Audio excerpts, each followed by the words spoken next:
Mapping an array to your JSX design canvas is simple. Welcome back to JSX Deep Dive.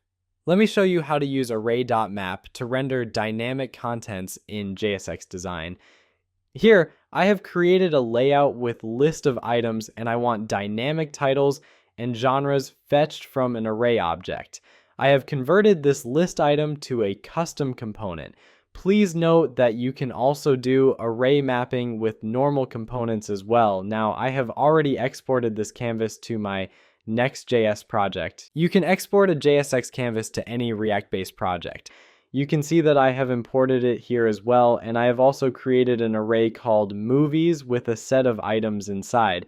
Now let's map this array to the list we have in our canvas.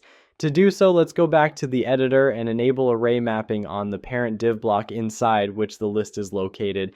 Note that array mapping can only be activated on div blocks that has only one nested component, so let's delete the duplicates. Now we can enable it here. Here we can put a test count of items. Let's put 4. Now below that we need to provide the array source. Here we can give props.any name we want, movie list. Now let's go back to the code and inside the canvas tag right here, movie list equals the name of the array. Now we have connected the array source. The only thing left is to connect this title and genre with the component. So let's edit the custom component.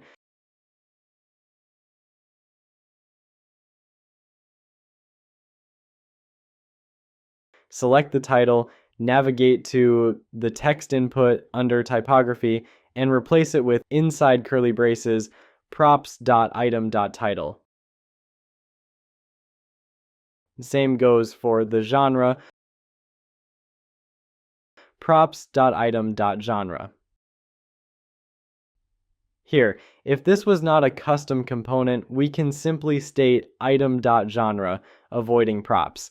But since this is a custom component, we have to mention props.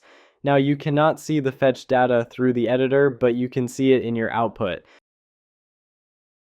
So that's how you map an array to a JSX canvas. Thanks for watching. Subscribe for more deep dives and tutorials on JSX Design.